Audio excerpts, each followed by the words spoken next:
What's going on? It's a newish edition of the High Hopes podcast. I was going to do a yo, but I feel like that would not be doing James Seltzer, the proper, respect, because I can't do the yo like Seltzer. And yes, I'm technically 2 minutes late to doing this pod because Tucker and I were breaking down the fantastic career of former Phil Nick Martini, who had 2 home runs today for the Cincinnati Reds. So I think that talking about Nick Martini and really remembering the real ones is a good place to start this podcast off. So opening day is tomorrow, and I am so jealous of every fan base was able to watch their team today because I just felt like something was missing. It wasn't right. And it's not right that in back-to-back years we've had to delay the home opener. That's not fun.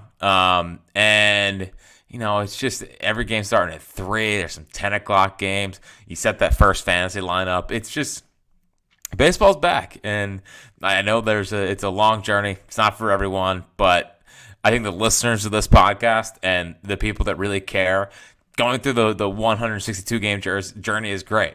And it's interesting because I feel a couple things.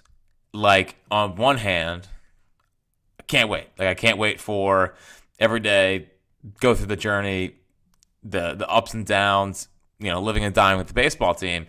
But there's definitely a part of me, and I talked about this on the air today, that is a little bit of, get me to the postseason. And I hate to be that way. I really do, because I vowed when we got back to this point that I won't take a good baseball team for granted again, because we went through 11 seasons without playoff baseball. But when you go to Citizens Bank Park and you have the runs that they've had the last 2 years, and you feel like you want to feel that intoxicating feeling, like opening weekend, it lives up to a little bit, but man, I just want to feel October baseball again. And maybe I'm jumping way ahead of myself. I shouldn't be just almost guaranteeing that the Phillies are going to make the playoffs, but it's where I'm at, and I can't wait for it to start. But man, getting this team back into the postseason is the best. So starts tomorrow. Supposed to start today. Very jealous of all teams who are able to get it started today. So a couple things on this podcast. So I got 5 things that I want to get off my chest and say what I believe about this team. And in the meantime, just load up the box there, the chat, with Q&A, mailbag questions. I'll get to as many as I can, and we'll kind of do this thing right, because me, love talking about the Phils. I just the night before the season didn't feel right having no real high hopes. I know we did the bold predictions podcast. I tried to think of something else besides the bold predictions for the 5 things that I believe about this team, but I was able to get the job done. So it's gonna be a fun pod. Get your questions in the chat, and if you're not already subscribed to Sports Radio WIP on YouTube, that's where we do all of our live shows. So subscribe there. And listen, it's the season starting. If you have a friend out there who is looking to get into Phil's baseball or is looking for a podcast, would appreciate just sending them the High Hopes pod. We're looking to continue to grow this thing. It's James and I's favorite thing to do. We love doing it, and every little bit counts. So, as always, we are sponsored by Miller Lite. Miller Lites for Phil's wins, as always. But if you could help us grow the pod, tell a friend to tell a friend, and we'll continue to grow this thing. So it's going to be a good time. Can't wait to get going again with 2 pods. Usually Sunday nights and one day during the week. Go back to 2 pods a week, and I believe I'm doing post game again. So we will have the final out podcast back in the feed. So I know it was a quiet off season. I believe we did. I mean, what did we get up to, Tucker? 7 podcasts titled "Well, This Is Boring." I think we got to 7. So once tomorrow starts, we are fully locked in and fully ready to go. And again, it's gonna be a great time. So 5 things I believe about this team. We are a day away, and I think we are all kind of getting how we feel about this team out as we enter into the stretch run of the offseason. The 5th thing that I believe about this team, and I did tweet about this earlier today, and I do think it matters, is the cleanup spot just matters more than the leadoff spot. Like the leadoff spot is so talked about because for some reason, like, we make the first inning like the single most important thing in the history of the world. Like, Kyle Schwarber batting leadoff gives you a chance to go up 1-0 instantly, makes pitchers think instantly. They don't want to groove a first pitch fastball, so the hitter behind Kyle Schwarber is likely seeing some breaking pitches off the fastball. But with him there, it also protects the bottom of the lineup, and you don't want him batting. Like, I know people, you want that 47 home runs in the middle of the lineup. Well, it does come with a ton of strikeouts. So do you really want that in run driving in positions, or do you almost want to get it out of the way? And the clogging of the base pass thing, like, it's not a real thing. Like, I think that in the old school way of thinking, sure, like, and when you played baseball, I guess at the lower levels, it's like, yes, speed at the top, move runners along and stuff like that. But what matters more than maybe even like the occasional clocking of the bases is having guys on base so that the guys behind them can either hit a home run or drive them in another way. And Kyle Schwarber, people will bring up the OBP, but it's all about the walks. Like, he gets a ton of walks. His batting average is 200. Like, if his batting average is 250, he'd have like a 400 on base percentage. So the leadoff thing, it's been beaten to death. Cleanup spot just matters more. Like, having JT and having Bohm and listen, I think the Bohm thing, people will bring up his OPS and stuff. The value of having Bohm batting cleanup is he has pretty good bat control. I think you trust him to not really strike out. And like, when there's a runner on third, less than 2 outs, Alec Bohm does a pretty good job of bringing that runner home and getting a job done. Like, he has good bat control, so he's not going to strike out. We'll put the bat in the baseball. I think from the jump, I would put JT there. Like, I think JT has had a really, really good spring. And we talked about the biomechanics lab a lot. Well, the biomechanics lab, it had good results early. And I think the key to having swing adjustments and the key to having things stick is early success. And I hope that whatever they worked on, we'll get to Johan Rojas, but I hope that whatever they try to work on and implement this offseason with Johan Rojas, he doesn't throw completely away because maybe he didn't get the spring training results that he was looking for. The good part is with JT, he was getting that. So the cleanup spot, you are having guys who should not be big strikeout guys. You need guys that can get runners home with less than 2 outs and can kind of do a job. I know the traditional cleanup spot is home runs, RBI, all of that, which is fine. But when you have a guy like Harper, like, you need someone who is doing a good job protecting him. And, like, I'm not putting Schwarber at 4. I'm not having back-to-back lefties. Like, I mean, eventually down the line, if you want to go Stott, Turner, Harper, Bohm, JT, if Cassidy's hot, whatever, then Schwarber, whatever, I wouldn't do it.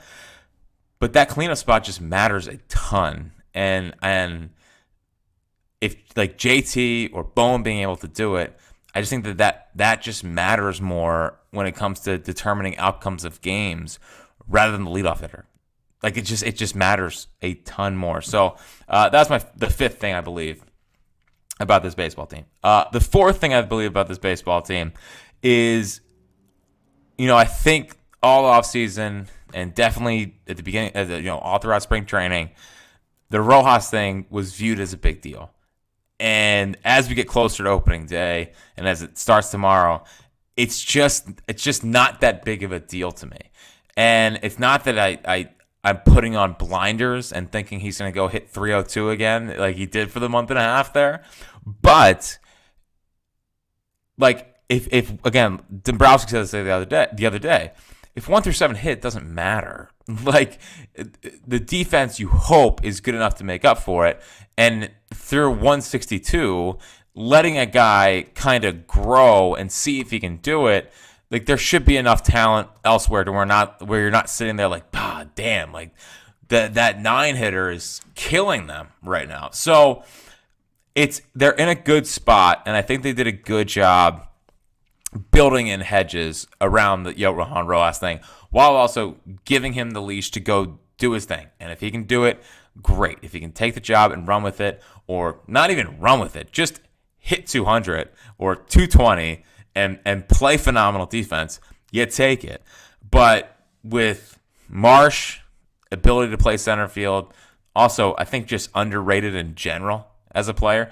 You have Marsh that can play center, while not as elite as he is in left and the corner spots. Whit Merrifield, they signed for $8.5 million. Like, they're going to use Whit Merrifield. So, would you be surprised if like Rojas starts the season and it's not going incredibly well, that you see an uptick in Whit playing more and in Marsh playing more center field? They also have Pache there, so they did not lose Pache. Like, they have built in enough hedges around the Rojas thing to where if he totally sinks, they have enough in place infrastructure-wise to where it just won't kill them. A couple of years ago, like, they were relying on one of Moniak Hazley to hit because they were more important pieces in the lineup. With Rojas, it's just not a huge deal because of everything they have around him, both lineup-wise, both with Marsh and Whit, and with Christian Pache there as a bit of insurance. Like, hopefully he just takes it and runs with it, and this isn't even an issue. And again, what takes it and runs with it is, I'm not saying 250 with 10 home runs.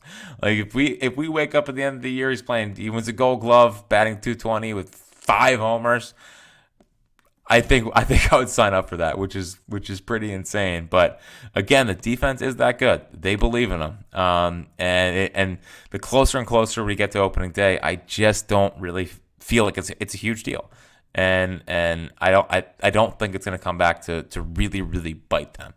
And I think that they wanted to keep him up here with Kevin Long, and they wanted him to be around Major League coaching and be with Dustin Lind on swing decision stuff, because that's the Johan Rojas thing that has to get fixed.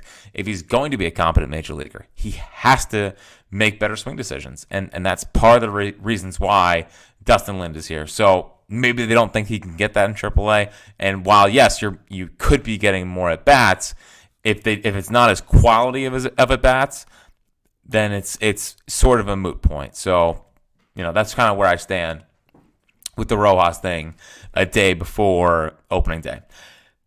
The third thing I believe is that the Phillies All-Stars this year are going to be Bryce Harper, JT Realmuto, Trey Turner, Zach Wheeler, and Jeff Hoffman. I think Jeff Hoffman makes the All-Star game. And I don't know if it's going to be as a closer. I don't know. It could be as just a regular reliever. He has such a ridiculous first half that he's just in the game from that standpoint. But Jeff Hoffman, I believe, is in a free agent year. So, they could extend him, now. They could extend him during the season. But the way Jeff Hoffman looked in spring, the way Jeff Hoffman looked last year, the stones in which he pitched with, the confidence in which he pitched with, there's some real upside to Jeff Hoffman. And I tweeted about it. We talked about it on the podcast, but I do believe it. I think he could be closing games for this team. I think Sir Anthony's looked really good. I think Alvarado, I just don't think they want to make him the closer. I think he could. I feel the same way about Sir Anthony. They have options in the back of the bullpen. Gregory Soto. I'm a little disappointed in the fastball. I know it's 100, but seems like it gets squared up way too often, so that it must just be flat. Jeff Hoffman kind of has a total package. And I know he came out of nowhere. I know he's a former top prospect or top draftee that didn't really pan out. Pedigree's there, and I just had this Jeff Hoffman feeling to the year. So I think Hoffman makes the All-Star team. I really do. Wheeler, I think there's a chance he starts the All-Star game. I did take him plus 900 to win the Cy Young. I love everything about him. I love him talking about that he feels like the splitter is going to put him over the top and help him win a Cy Young. So I think Zach Wheeler is poised for, like last year, I think he somehow did like a 3.6. I think we're back in the 2.8 to 2.9s kind of year for Zach Wheeler. Full disclosure, like respect, like Spencer Strider, I think is going to go pretty nuts this year. So it might take an injury for Zach Wheeler to win the Cy Young. But I just, even if he doesn't, finishing top 3, I think is right there, barring any injury. And I think Zach Wheeler's in for a monster season now that he's has his extension and stuff.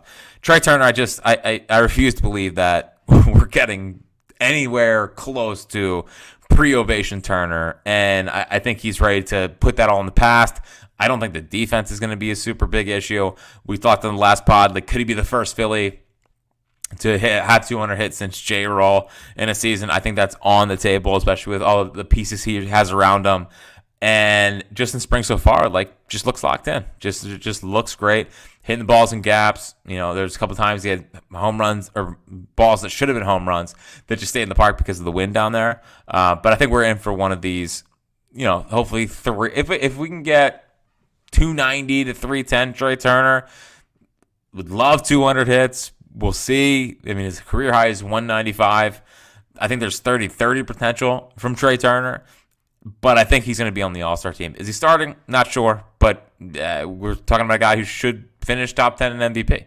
So, yeah, Wheeler should finish top 3 in Cy Young. I think you have Turner should finish top 10 in MVP. JT, I think he reestablishes himself as the best catcher in baseball this year. I think he was annoyed at what happened last year offensively for a majority of that season. And given what he's done in the biomechanics lab and just how kind of spry he looks, I think we're in for a very, very, very strong JT kind of year this year, to where he plays himself into an extension. Like I think we talked like 3 pods ago how I'm already like dreading the post JT Phillies, because like I think we've been spoiled by how good JT is. And given that he hasn't really he didn't really start catching into the minor leagues, hopefully his legs are a little bit fresh. It's just, he's such a good athlete that, am I super worried about like 2 extra years on the back end of that deal? Probably not. But it all starts with showing that last year's offensive decline was just that. And even during the regular season when his offense wasn't that great. I mean, he was probably their I know the last 3 games for Turner happened, but he's probably second before that. But JT was right back to being, peak JT in the postseason. So he's kind of been a rise to the occasion type player. But I think JT is probably a lock to be an All-Star, given some of the catching in the NL. Him, Sean Murphy, William Contreras. There's definitely one I'm forgetting, but Will Smith, obviously, with the 10-year, $140 million contract. Man, they're just, I'll tell you what, they make some money out there in LA, it seems, and that contract that Shohei had signed definitely helps with that kind of stuff. But man, talk about some big contracts. Although 10 years, 140 is not that bad for Will Smith. He's a really good player in the middle of that Dodgers lineup. So regardless, and then Bryce, a full year of Bryce at first base. He made 1 error the entire time last year. So it's time to see Bryce in the All-Star game. It's crazy. Like, he's made the All-Star team as a Philly, but he hasn't been able to play in it. Seeing Bryce on the biggest stage and seeing what he can do, like, I pray the back isn't an issue. And I think we finally get to see the Bryce Harper at the All-Star game this year, because it's He's been here. He's had huge moments. He's had regular season moments. He's had postseason moments. He's won an MVP, but he hasn't had an All-Star game yet, and it's ridiculous. But that ends this year. The second thing I believe about this baseball team is that we get the real Dombo trade this year. I've been kind of on this one for a while. I thought we were going to get it last year, but last year's kind of an odd deadline. Like they were in, but they weren't like fully push chips in. I think that's done this year. When you make comments in the before the season about how, hey, save the powder for the regular season. We don't have to go push the chips in on Jordan Montgomery signing. Save it. We'll get to it. That makes me feel like we're getting one of those real kind of Dombrowski trades at the deadline. And the interesting point is, I think Justin Crawford can be a good player, but if Rojas hits, they have other kind of pieces around in the minor leagues. Like it feels like the minor league system is in a pretty good spot to where it's not that they're expendable, but they have pieces that are interesting to other teams. Like obviously Aiden Miller is untouchable. Don't even think about it. But and Andrew Painter as well, of course. And I'm definitely thinking about getting there with Starlin Cava, who was another one of my guys. It's good to see that he's starting to get some good prospect buzz out there. But there are some pieces around there that I think we can get the real Dombo trade this year. I don't know what it is. I don't know, I don't know what position it is. But the nice part about where this team is at is it feels like there's going to be the circle, like go get that. Whether it's you need a lockdown closer. I think we'll know that by the deadline. The Taiwan injury, the staff not up to par. Maybe Chris Sanchez gets off to a slow start. The Ranger spring training doesn't matter. Injuries, like I think that'll be clear. They need to go get a starter. Or the bats, like I don't know. Like maybe it's center field. Like maybe they have to go get a center fielder. But that's really kind of it. Like you're not moving off Cassidy the deadline, Short or Marsh, Witt, whatever. Everything else is pretty much defined. Like it's gonna be a starter and probably maybe a bench bat, but I don't know. But I think the real Dombo trade, whether it's for like Clase or one of those aces in the AL Central that I seemingly love to trade for. Although Dylan Cease is gone, so that's a big one. But I might have to work on it. Nah, the Tigers rotation is too small. Although I'm infatuated with the Tigers rotation. I'm not saying I would flip rotations with them, but there's a lot of my kind of guys on the Tigers staff. I mean, Scoop Ball, Casey Mize, I know Matt Manning got sent down, Josh Jobe. A lot of my kind of Reese Olson. Regardless, this is not a Tigers podcast. This is a Phillies podcast. Opening day, baby. And the number one thing that I do believe about this baseball team is they're going to win the NL East. Like whether they win the NL East or not, they've proven the last 2 years. Like as long as they get the number one wild card and you get the home 3-game series, it probably matters more, given you don't have the off days. You can continue to play. You can stay fresh. You don't go through the lull. Like, there's a case to be made that matters more. But I just don't think that's going to happen this year. Like, I think they're going to win the NL East. I think the Braves are going to play down to it a little bit. Like, I don't think they're gunning for the division. And I think the Phillies, the way they've talked about it, the way they've cared about it, the way that they're sick of seeing the Braves at the top of the division, it kind of feels like they want to plant their flag and they want to send a message. And by chasing down the Braves, it lets everyone else kind of know, hey, we're not just this team that gets hot every postseason. Like, we're real. They might have the second most. Like the Phillies have the second most playoff wins in baseball the last 2 years.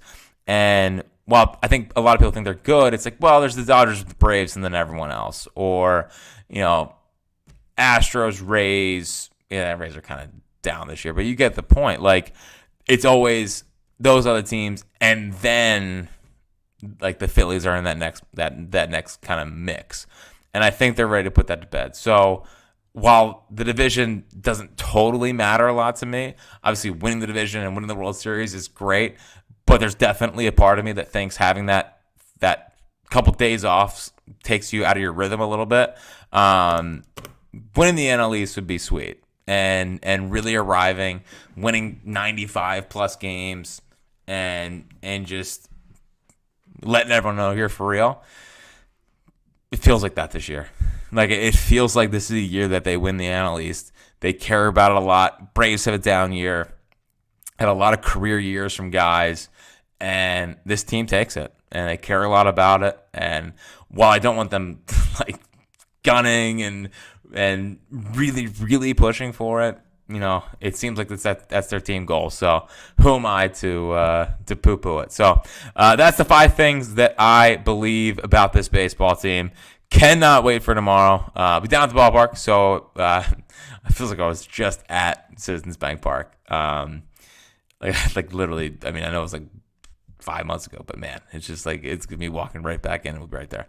I believe we're usually outside section 127. I think that's about right. So, yeah, if you're down by the ballpark or down the ballpark, come by, say hi. Ike and I will be hanging out till about like 2:30 ish, and then I'm just gonna stand and do whatever. So, come on out, hang out, and listen, it's great. It's great to be back. We're back. I'm going down Saturday too, so full weekend at the bank. It is great. All right, let's get to some mailbag questions here, as Tucker will put some up on the screen as we go, and you can continue to get your questions in, of course.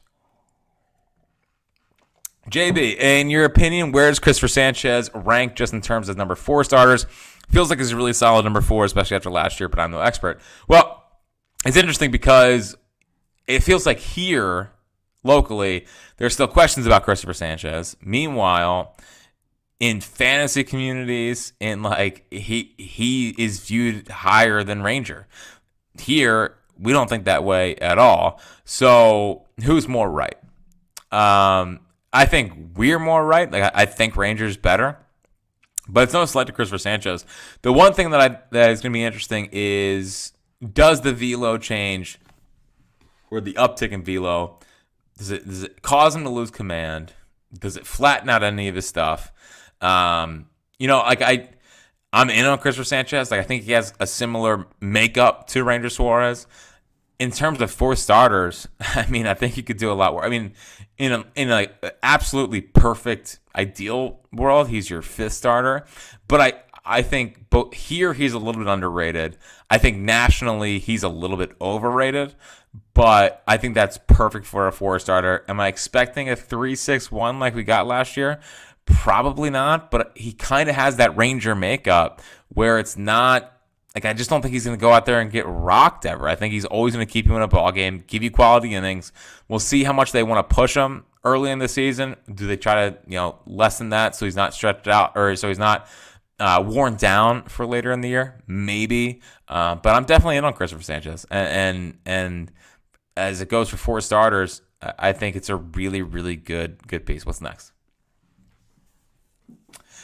From Jeffrey Hostetter, do you think Spencer Turnbull is the long-term solution as a 5th starter, or do you anticipate Mick Abel being ready to come up this year? So I am doing my best not to put too much pressure on Mick Abel to come up and save the franchise, because I feel like I do that far too often with our prospects. And Aiden Miller, if you're listening, I'm sure you are, I'm sorry already for the hype surrounding you, but I can't help it. He's a stud. So I think Mick Abel has looked fantastic in the spring. He hasn't really had a hiccup. I think the command has taken a huge uptick. Full disclosure, watching him last year and a little bit the year before that, I just never saw the fastball command being good enough to last long term in the big leagues. Like, I thought it would. I just thought it wasn't good enough to where he couldn't consistently repeat his mechanics and get out of whack and not being able to consistently spot. And I thought it would hurt him. But what we saw this spring is that it looks like a lot of that has been corrected, and it looks like he's back on the trajectory we saw a couple of years ago, where it was like, okay, we got a top 50 prospect. And that's awesome, because I did not want to have to deal with a prospect losing its luster. Having a good farm system does matter. So I think he can come up and help them. But I'm also incredibly intrigued by Spencer Turnbull, and we talked about earlier Rojas and the center field thing, not a big deal. Like, I'm just so not worried about the Taijuan Walker thing. I know that he won 15 games last year, but it was almost like the team showed up on Taijuan Walker days and said, okay, like, we got to really go out there and do our thing today because Taijuan's on the mound. It's the opposite of Steve Carlton Day, where it's like it's win day and you don't really have to do much. That was the opposite when Taijuan pitched last year. So, again, hopefully he can get healthy and help this team, but I'm not going to miss him every fifth day. So I think Turnbull can be an option. I was intrigued by the Yankee start, struck out 5. Wasn't all the best players in the lineup, but he did get Judge and Stanton. The slider, I think, is a weapon. He threw this little two-seam sinker pitch that had it was like 95 miles an hour. So I think there's something with Turnbull. I just would be more intrigued if he was back to 96, 97, and not so much 93. What's next? Daniel Mormack, if you were Schwarber, what are you sitting for pitch 1 from Strider? We have a real launch chance. I know. I mean, would there be anything better than first pitch? I'm not saying it's 100 from Strider. I feel like Strider probably goes curveball first pitch. He wants to flash the new pitch he's learned. I don't think he throws him a first pitch fastball. And if he does, it's probably up and out of the zone. But come on, Spencer, be cool one time. Just be cool one time. Throw 100 right down the middle, and let's start the season off right. But if I was Spencer Strider, I probably wouldn't start fastball. But it was interesting, Rube was on this morning with the morning show, and it's just, and DeCamera actually made the point, which is, DeCamera making a good baseball point is rare. But it feels like people sometimes, or pitchers sometimes, get away from pitching to Kyle Schwarber, and they get away from throwing him fastballs and stuff. And it's just like, he does bat 200. It's like he can get out. So rather than trying to be cute and nibble with your off-speed pitches, like, he could get himself out. So I think some of it's a little bit overthinking. But if Spencer Strider wants to be cool and groove 100 to our guy, I would definitely take that. What's next? John, what minor league player can make a jump like Rojas or Kerkering to make an impact later in the season? A lot of their studs are more in Clearwater, and a couple of them will get to Double-A. Like, I think Crawford will, Rincones will, but I think Michael Mercado is a guy that jumps out. Griff jumps out. The key for Griff is just show you can command within the strike zone at AAA. Like, he went to AAA last year, late in the year, and it was a colossal disaster. Now, he has made a couple mechanical tweaks. He does not have a windup anymore. He's strictly out of the stretch. They're converting him to a reliever. Of course, there's upside there.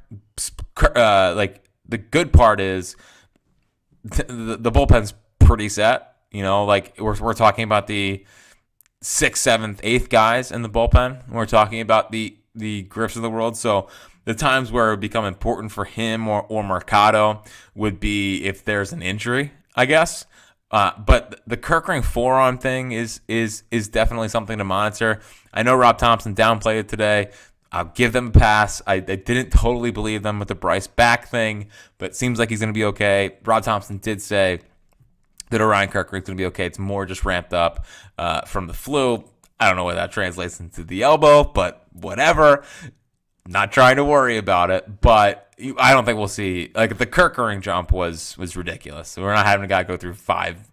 Although he's probably not going to do it, but George Klassen is someone who's 100% interesting, and can't wait to see what he does this year. But I think the two names that jump out and off the top of my head are really Griff and Mercado, and they hyped up Mercado a good amount this spring. So I think he's definitely in their plans if they can go to AAA and show some strides there right from the jump. What's next? From Bly26, who starts in left field for game 2? And if not Merrifield, what is his role while everyone is healthy? Well, he's a pretty good insurance policy. I think 1. I wonder if he starts tomorrow. Do you really want Juan Rojas facing Spencer Strider, or would you rather him start game 2 against Max Fried? So I think Witt's going to play between 100 and 110 games. I think it's good insurance from the standpoint of if Rojas really craters, Marsh can play center, he can play left, or Pache, it's fine, whatever. If there's a tough lefty and they want to keep Marsh out, they can put Pache in center. Regardless, the one thing I'm just hoping doesn't happen, and I don't think it will, but they did sit Stott for some lefties last year, and I didn't love it, but I guess if it's Sale, I could see it. If Sale's healthy, it's a funky look for a lefty. You get him off his feet for a day. I'm curious to see how much infield he plays. I am. I think it's going to be definitely veteran bench bat late if they need a pinch hit. I don't really have a clean or a clear answer for you. I just think that he's going to play left field if they feel like Rojas can't really, hold up. I think he's going to start 2 or 3 times a week. I wonder how much infield he plays. He did play a little third base. If Bryce in the back thing is a cause for concern, he could play third, I guess, and put Bohm at first base. So I think he's going to play a good amount, given they paid him a pretty hefty salary to be here for a bench bat. And again, I think last year in the postseason, if they had him, they probably beat the Diamondbacks. So for a team that chased a lot, and for a team that struck out a good amount, and believe me, in spring training it was a lot of strikeouts, I think Whit Merrifield's going to help from the standpoint of put the bat on the baseball and get some hits. Sure, are they going to be some dink and dunks? Yeah, it's going to be dink and dunky, but hey, it's a line drive in the book. So I think he's going to play a good amount. And again, he's going to be a super, super valuable piece for this team. And I think if they had him last year, we're back in the World Series. What's next? From RP, do you believe that the Phillies weren't interested in Montgomery because they wanted payroll flexibility just under the second apron to make a move at the deadline versus now? Yeah, I do. I think they viewed it as, okay, 1 year of Montgomery for $25 million might not be ready to go until the end of April. As he ramps back up, is that really worth it? Versus, making sure you need starter at the deadline. Right now, do they need a starter? You have Turnbull, you have Abel. Do you need Jordan Montgomery? I kind of viewed him as a luxury, a luxury versus a necessity. Now, the Diamondbacks have a really good staff. It's a damn good staff. Eduardo's banged up, I get it, but him, Montgomery, Gallen, Fott, and Merrill Kelly is really solid.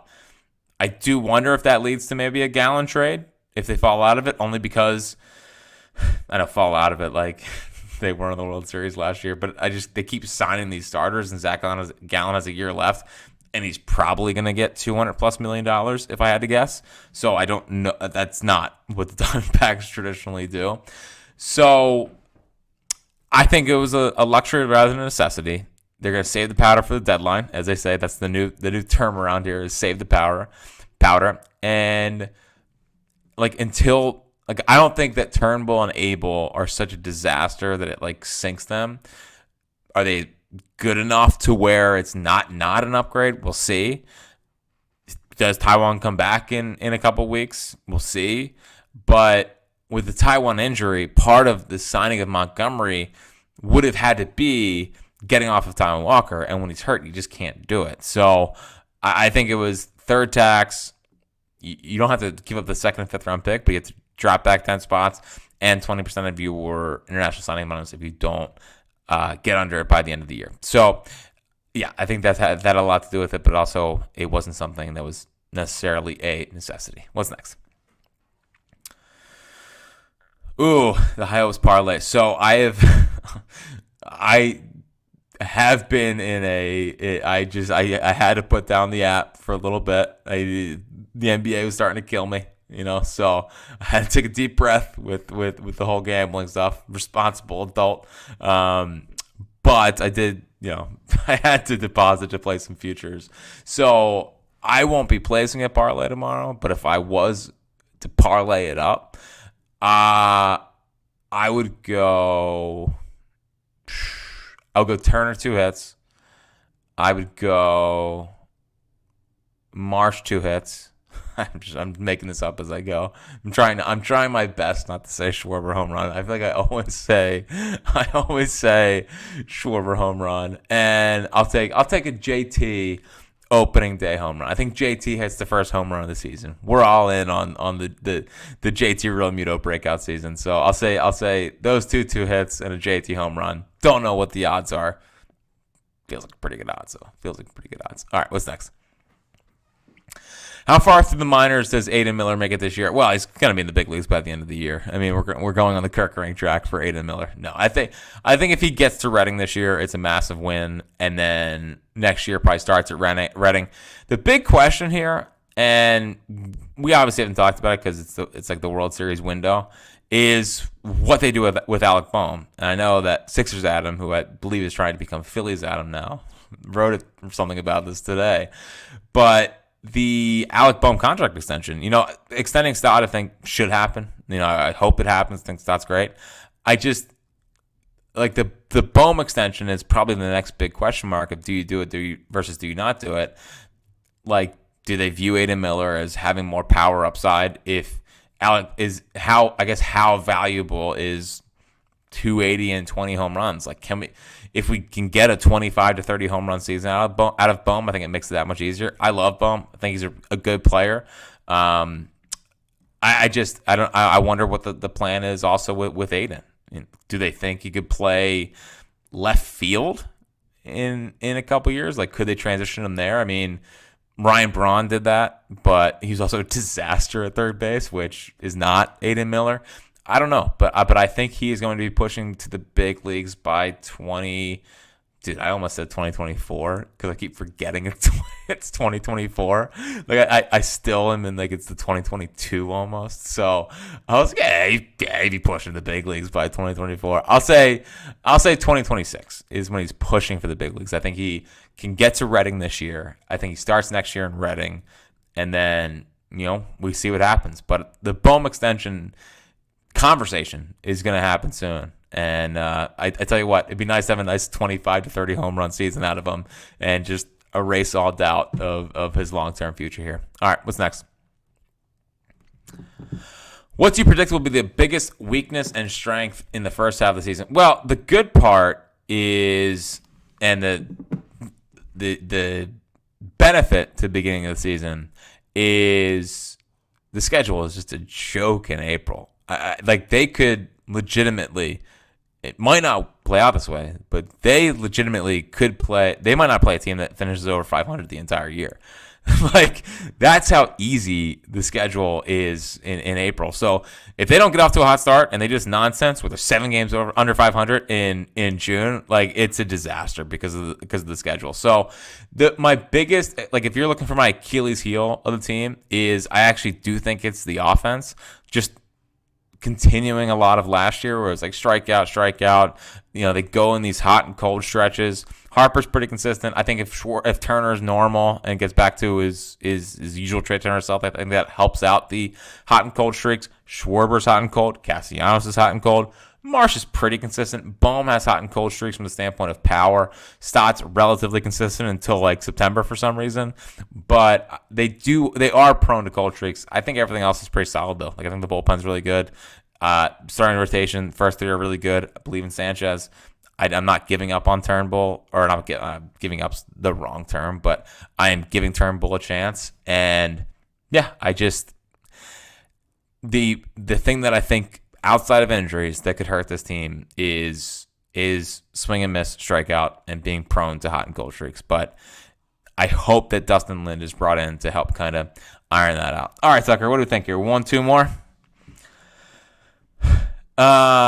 Ready. Does Marsh have a chance to be a legit star this season? He's one of the best hitters on the team last year. Yeah, the Marsh thing is so interesting to me because he ended the year with like a 370 OBP. His OPS was in the 800s, but they didn't trust him against lefties, and like I don't know if they are going to, but I think that like star is probably a bit much. I almost put him on my all-star team, but man, like Gold Glove caliber corner outfield play, batting 275 with a plus 360 OBP and like 15 to 20 homers. Like, that's a valuable player. So I think Marsh is definitely underrated, and I'm curious to see how they handle him versus lefties, because he was hot early against them and then pretty much tapered off. But he was a super valuable player last year, and I wouldn't be surprised if even by, I don't know, May, June, that him and Witt are playing the majority of the outfield. Him in center and Witt in left, or against the lefty Pache. I hope Rojas takes it and runs with it, but they have good hedge options like we talked about earlier, and I think Marsh is a stud, and it's a good time. So Phils are back. Appreciate all the questions. Thanks for getting them in. A lot of fun as always. I'm not sure how much we'll do this during the season, because, again, we'll have the final out for a majority of the games and obviously the regular podcast. But thanks for everyone for checking it out. Enjoy tomorrow. The boys are back, and it's gonna be a good first weekend. And then again, April. Just knock it out. It should be a 20-win month. Can we knock out a nice 20-win month and get this whole thing started right? Yeah, let's go chase down the Braves. Let's take them down, win the NL East, and fly high heading into the postseason. But if you're down at the ballpark, come by and say hi tomorrow. It'll be a great time, and I look forward to it all. So until next time, for Tucker Bagley producing the program tonight, appreciate it. Me and Celts will be back, I think, over the weekend. But we'll talk soon, and go Phils. And thanks for listening to a Mailbag edition of the High Hopes Podcast.